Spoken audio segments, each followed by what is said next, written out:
Assalamualaikum, selamat malam teman-teman. Perkenalkan, aku Rahmawati, mahasiswa semester 6 dari Prodi Sastra Indonesia. Dan kali ini aku punya tugas sastra sejarah yaitu podcast. Jadi aku mau ceritain sedikit apa itu sastra sejarah ya.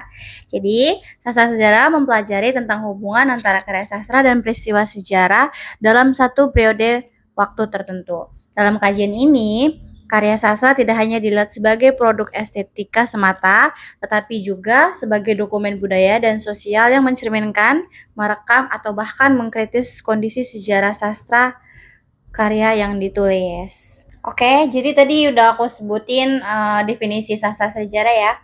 Jadi kali ini aku sudah bersama narasumber yaitu Katista Harisman, teman aku sendiri yang sudah mempunyai karya dan sudah menerbitkan satu buku. Ini ya teman-teman bukunya. Ini judul bukunya itu Rasa di Antara Semesta. Bisa dilihat ya. Tuh. Oke, mari kita panggil teman saya yaitu Tisna Harisman. Silakan Kak.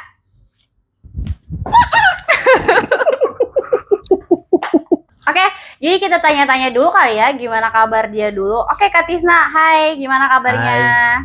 Alhamdulillah baik. Alhamdulillah sehat ya. Alhamdulillah ya guys, ternyata dia sehat walafiat. Oke, gimana Kak kuliahnya sampai sekarang udah mau UAS ya kita ya? Iya nih udah di akhir-akhir semester 6. Betul. Banyak tugas yang harus. Salah satunya tugas ini ya. Betul, satunya tugas sastra sejarah itu kita bikin podcast ya teman-teman. Betul. Oke, kita nanya tentang karyanya aja kali ya. Oke Kak, aku mau nanya nih. Kapan sih Kak ini karya Kakak dipublisin kemarin? Ini publisnya itu waktu tahun 2023 bulan Desember akhir sih, berarti dari akhir 2023 sampai awal 2024 lah, Januari. Oh, oke. Kalau aku boleh tahu nggak sih ini? Kok dia ketawa ya? Oke Kak, jadi aku pengen tahu nih, kenapa Kakak kayak kepengen buat bikin karya gitu? Apakah terlintas dari kayak sekejap aja gitu atau gimana? Atau udah punya persiapan kayak, gue harus punya karya nih, apa gimana nih Kak?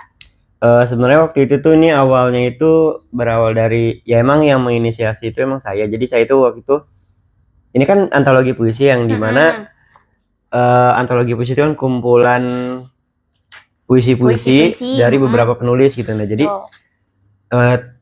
penulis-penulis yang ada di dalam buku ini pun teman-teman saya gitu. Jadi saya waktu itu yang ngajak mereka, ayolah kita bikin buku yuk antologi puisi gitu. Ya hitung-hitung belajar gitu, nerbitin gitu kan, biar tahu gimana sih caranya, mekanismenya dan lain-lainnya. Terus saya ngajak aja teman-teman yang saya kenal gitu. Ada teman kelas saya Divan Afrianto, terus ada yang masih satu angkatan tapi beda kelas kayak Revina, ada Sakina, terus adik tingkat ada Anissa, ada Yuna, ada Intan. Itu saya ajakin semuanya. Pokoknya yang saya tahu kalau mereka itu suka bikin puisi, sering bacain puisi, makanya ya itu orang-orangnya. Kalau betul ada berapa orang tuh Kak yang udah nerbitin puisi di buku ini? Itu ada 7 orang sama saya 7 orang. Oke, kalau puisi Kakak yang di antologi puisinya ada berapa Kak? Kalau betul? Pokoknya waktu itu dari setiap penulisnya ngirim 10. Oh, ngirim Tapi 10. ada juga yang 11, ada yang 12. Pokoknya 10 sampai 12 puisi lah. Kalau saya 10 deh kalau saya. Keren. Kalau nggak salah. Iya, karena aku udah baca ya guys di puisinya Kak Tisna ini yang judulnya Bersama Luka. Boleh ceritain sedikit nggak sih Kak tentang apa sih puisinya yang Bersama Luka ini? Coba boleh bacain dulu nggak puisinya? Aku bacain ya guys puisi karya Kak Tisna yang judulnya Bersama Luka. Berawal dari harapan, semua berjalan seperti yang direncanakan. Tanpa kesulitan dan hambatan, dengan segala upaya dan pengorbanan. Namun, semua hancur hanya karena keyakinan. Keyakinan yang sudah tiada relevan. Keyakinan yang tidak dapat masuk ke dalam pikiran. Keyakinan yang sangat menjatuhkan. Kau mahir sekali menahan benih harapan. Tanpa kusadari, aku yang tenggelam dalam ketidakpastian. Hingga perlahan, kini aku ditemani oleh luka kesengajaan. Sampai aku terbiasa merasa kesakitan. Kamu, dan kamu yang selalu dalam ingatan. Meski sulit untuk melepaskan, namun semua harus kulakukan untuk aku dan kebahagiaan di masa yang akan datang. Wow, puisinya keren banget. Oke Kak, coba Kakak ceritain ini kenapa bisa bikin puisi ini. Apakah ada rasa yang tepat gitu bersama puisi ini? Sebenarnya puisi yang barusan dibacain sama Rahama ini ya tanda kalau pada saat itu ketika saya membuat puisi ini ya pastinya sedang terluka, sedang betul. patah hati, sedang patah galau. hati, anak Gen Z ya guys. Iya, jadi balik lagi kalau saya pribadi gini ya, kalau nulis puisi itu ya biasanya sesuatu Apa hal yang yang lagi dirasain aja, iya. Betul. Itu semudah itu, maksudnya semudah dan sesederhana itu kalau mau bikin puisi ya Mengutarakan apa yang dirasakannya Kak. Iya, kalau emang pusing mau misalkan, maksudnya gimana ya, maksudnya kan kalau misalkan bikin puisinya dikasih tema itu kan kadang suka kita butuh mikir ya. Nah kalau misalkan nulis puisinya itu berdasarkan yang sedang dirasakan itu nggak usah mikir juga, nggak usah mikir keluar ya. sendiri biasanya. Betul sekali. Ya gitu jadinya puisinya, agak alay sih. Nggak Tapi apa-apa sih. ya udahlah, itu kan karya juga. Betul. Oke lanjut ya. Kalau menurut Kakak ada berapa orang sih Kak yang udah bacain buku Kakak? Misalnya ada teman-teman Kakak yang bereaksi kayak, wah puisinya keren banget Tisna, kayak gitu. Ya banyak sih. Banyak ya. Macam-macam biasanya responnya. Ada yang bilang, maksudnya lebih ke keren kayak udah punya karya, udah punya buku gitu. Oh wow. Ada juga kadang teman-teman nih cuma kayak iseng aja ngebercandain. Kayak misalkan ini mah puisinya dari AI gitu. Padahal kan dulu pas saya bikin buku itu belum terlalu ini orang. Nah terus ya banyak juga yang berkomentar ya bagus gitu, terus puisinya, terutama kan itu bukan puisi saya dong ya, banyak puisi-puisi yang lain juga, yang lainnya juga pada bagus itu. Kayak punyanya si Sakinah, punyanya Divan. Divan itu dia lebih mantep lagi tuh. Tuh. Ya, tadi kemarin aku udah baca-baca guys puisi-puisinya teman-temannya Kak Tisna juga pada keren-keren semua. Itu kayak curahan, bener-bener bacanya kayak bener-bener kayak apa yang kita alami gitu lah. Tentang patah hati, tentang jatuh cinta. Jadi iya, dan ini kan kenapa dikasih judul itu Rasa di Antara Semesta, maksudnya nyebutnya rasa doang kan, nggak spesifik rasa apa, karena itu di dalam buku ini juga tercantum semua rasanya. Iya, rasa ada sedih, kebahagiaan senang. pun ada sebenarnya. Iya. Terus spiritual gitu juga ada juga di beberapa puisi teman-teman. Jadi itu semua rasa digabungin yang ada di semesta ini, di antara semesta. Jadi ya udah deh judulnya itu. Oke, jadi nggak spesifik, nggak spesifik rasanya itu rasa apa, cuman di dalam cerita puisi Kakak udah tercantum semua, antara rasa apa, rasa takut, rasa kesal, rasa apa, rasa strawberry, coklat, vanilla. Itu dalam buku ini semua guys. Ini kalian boleh silakan beli di mana aja dan baca puisinya itu. Kalian kalau baca puisinya belinya itu langsung menarik hati. Di IG penerbitnya ada. Di IG penerbitnya. Penerbitnya apa Kak? Hensa Pustaka Karya ada. Betul. Ini kita sambil promosi ya. Oke, aku mau nanya dong Kak, gimana sih proses penerbitan bukunya?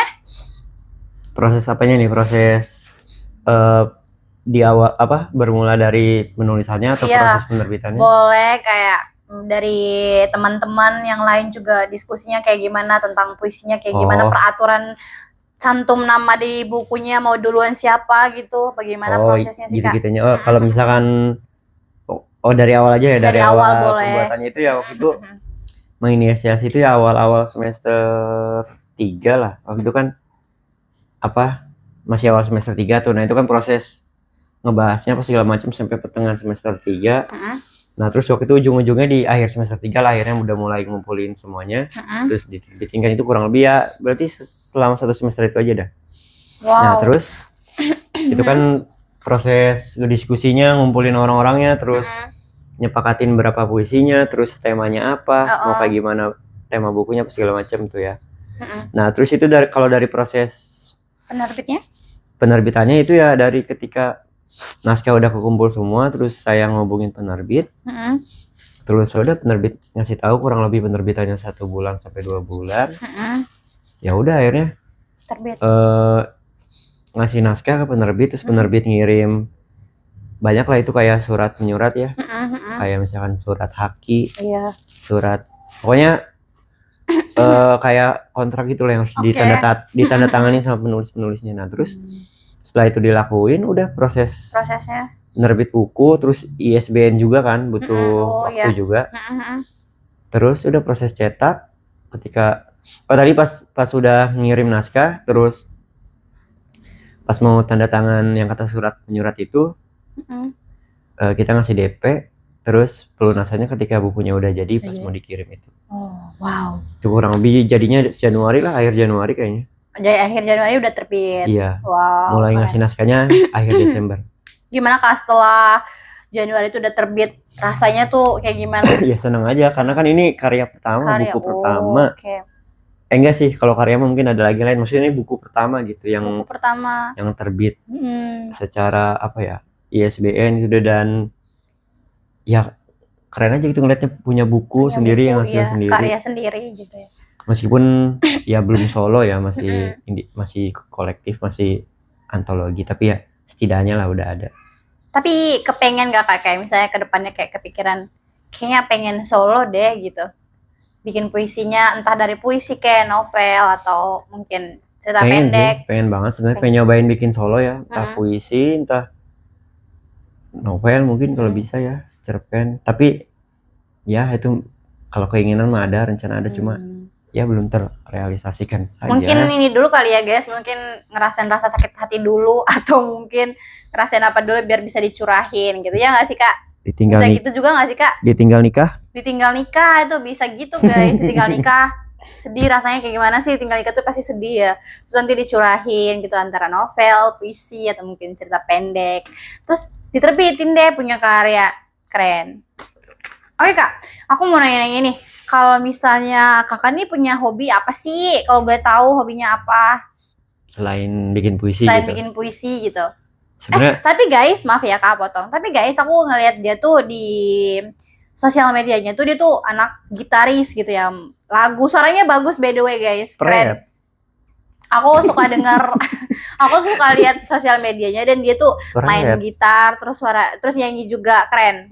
Kita nanya dulu kali ya hobinya apa. Siapa tahu hobinya juga gitar juga. Kak, silakan jelasin hobi Kakak itu apa. Oke, minum air dulu. Aqua. Oke. Disponsori oleh Aqua. Apa tadi nanya apa? Tanya hobi. Ya kalau hobi mah sebenarnya suka musik sih. Main musik gitu-gitu. Main gitar. Iya, nyanyi iseng aja gitu. Dan ada kaitannya juga sebenarnya sama, kan kalau lagu itu kan sama ya, kayak menceritakan perasaan suasana biasanya hati, iya. Sama kayak puisi aja gitu yang tadi kita bahas juga sebelumnya. Oh, berarti ada kaitannya juga ya Kak dengan puisi tadi yang Kakak suka nulis. Iya, sebenarnya saya pun apa ya, kayaknya kita kuliah di Prodi Sastra Indonesia ya. Betul. Yang dimana kita menggeluti bidang tulis menulis gitu ya. Makanya salah satunya menulis puisi, dan dulu tujuan saya mau masuk sastra Indonesia itu berhubung saya suka musik, suka lagu, saya itu sebenarnya pengen jadi songwriter gitu, jadi penulis lagu. Nah, itu kan ada kaitannya juga dengan puisi-puisi. Bahkan puisi-puisi yang ada di buku ini pun, atau puisi-puisi saya atau puisi teman-teman yang itu bisa dijadiin lagu juga sebenarnya. Diolah lagi. Oh, wow, keren guys. Oke Kak, jadi kan Kakak kan suka bikin lagu ya, terus suka nulis puisi, terus suka main gitaris. Apakah Kakak ada niatan bikin lagu atau mungkin bikin cerpen mungkin atau novel? Apa? Oh, project selanjutnya. Ini mau gue respon. Mas aku project selanjutnya guys, dia kan emang suka nulis gitu, udah nulis udah 10 puisi ya di sini di bukunya, terus suka bikin lagu juga. Mungkin udah ada kali mungkin lagu-lagunya tapi belum dipublish aja mungkin Kak, atau gimana? Ada, maksudnya kepikiran juga mau bikin. Ya itu tadi yang saya bilang ya, saya kan pengen jadi songwriter, pengen jadi penulis lagu. Amin. Pencipta lagu. Nah itu kan ada kaitannya juga sama puisi-puisi itu. Betul. Apalagi kan lagu zaman sekarang, apalagi ya kebanyakan puitis banget kan itu dari cara penulisannya. Makanya ya pengen ada project bikin lagu, nulis lagu, terus mungkin dikombinasin dari puisi-puisi yang pernah saya bikin atau puisi-puisi yang nanti akan saya bikin juga gitu. Jadi ya kemungkinan itu sih terdekat. Tapi ya palingan rencana terdekat juga kemarin tuh diajakin sama teman-teman, anak-anak kelas, teman-teman kelas, untuk bikin buku lagi yuk gitu katanya. Oh, Anak-anak cowoknya dong tapi waktu itu. oke. Nah terus apa kalau mau puisi lagi ayo, tapi kayaknya temanya akan berbeda dari yang Berbeda. udah ada gitu kan. Biasanya kan Hmm. patah hatian lah ya, galau-galau. Iya. Cuma kayaknya ini kan berhubung cowok semua, Jadi mungkin agak kekocak mungkin ya. itu bisa. Atau mungkin pengen coba bikin sosial sih, kritik sosial. Oke. Jadi lebih kayak ngebahas soal sosial. Mungkin ada teman saya tuh namanya Fakih tuh. Teman saya juga. Iya, itu kalau saya ngajak dia mungkin berarti dia bisa bikin ngeritik sosial, ngeritik politik di Indonesia, mungkin bisa juga dari puisi-puisinya. Mungkin kritik sosial berbau komedian kali ya. Apa bisa, itu juga bisa. Kritik dengan serius ini. Kayaknya lebih ke yang serius deh. Kita mau bikin buku antologi puisi yang isinya kritik sosial atau kritik politik yang ada di Indonesia. Asik. Kalau jadi bagus itu juga ya. Guys, amin. Itu pasti kita harus semangatin ya guys. Terus semoga bisa ini agak kocak ya podcastnya. Semoga bisa nerbitin puisi-puisi mereka yang berjudul kritik sosial. Oke? Bukan berjudul. Maksudnya berbau bertema kritik sosial. Oke, mungkin sampai sini aja kali ya guys kita podcastnya. Dia udah lemes banget tadi jawabnya yang terakhir. Ini dia minum air mulu. Jadi kita sudahi saja podcast hari ini. Ada pantun? Ada pantun dong buat penutup. Guys, tenang aja. Udah tutup. Aku mau kasih pantun sedikit. Ayo Kak, bareng. Ya Kak. Oke. Bunga melati harum berseri. Cakep. Tumbuh subuh di tepi kali. Cakep. Usai sudah puisi hari ini, semoga makna mengisi hati. Wow. Jangan lupa dibeli guys bukunya.